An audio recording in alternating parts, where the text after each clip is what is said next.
Okay, welcome everyone to another update on reporting season. I'm Scott Phillips, Head of Distribution here at Montgomery, and with me Gary Rollo, Co-Portfolio Manager of the Montgomery Small Companies Fund.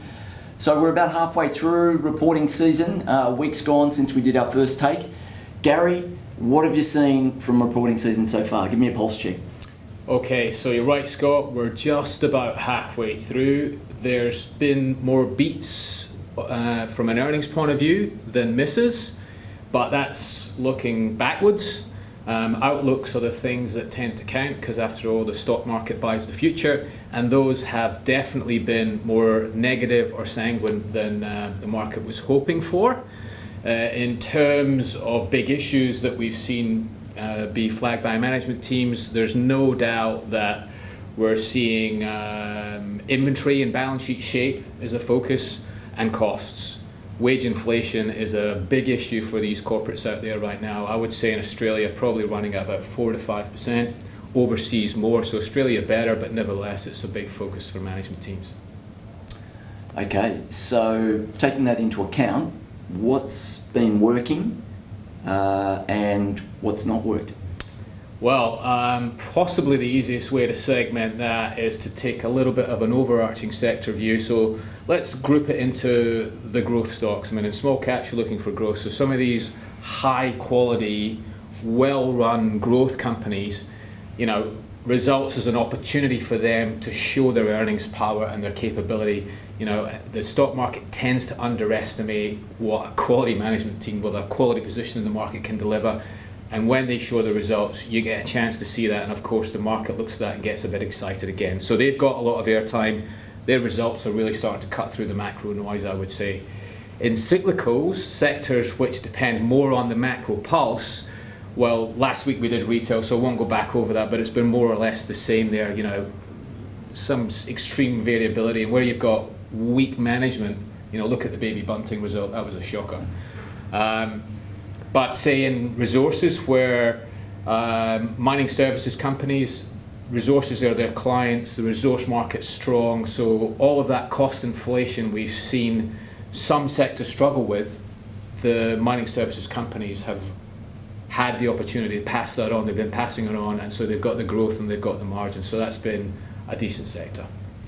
Yeah, so as a quality focused manager, it sounds like looking for businesses that are able to have both good management, high quality revenue streams and earning streams is the place to be at the moment. Not looking for speculative Hail Marys to come good at this point in time. Look, this is a stock picker's market now. Conditions are variable, an opportunity to pick which stocks we like. That's where we're going to make our money. Okay. So give me your best result you've seen so far. Best result? Well, there's been a few. I'm going to pick on one that we had today. I'm going to pick on National Storage REIT. It's a pretty boring company, but they've been growing their key metric. It's something called RevPAM, so how much they can rent out their space for, by 16%. And it's been doing that now for 2 years. So that's raised its expectations for the year. It's a well-run portfolio of solid assets. It's got a number one position here in Australia, and that's done incredibly well. So we're pretty happy with that one. Just on that, I thought as rates back up, longer-term bonds go up, REITs normally do poorly. Why has this one done so well?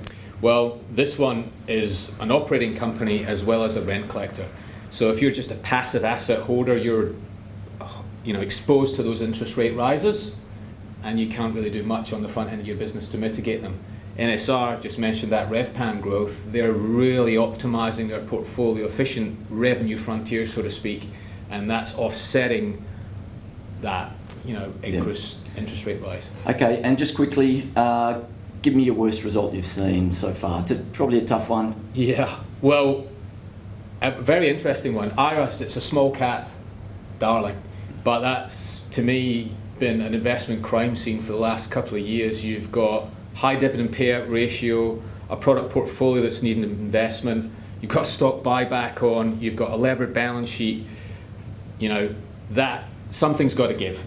And you've now got a new CEO, he's going to act like the sheriff in town, he's going to have to turn that strategy around, and funnily enough, the market's fearful of that. They had a bad result for the first half there. Consensus has still got this thing growing its earnings by 50% the next 2 years.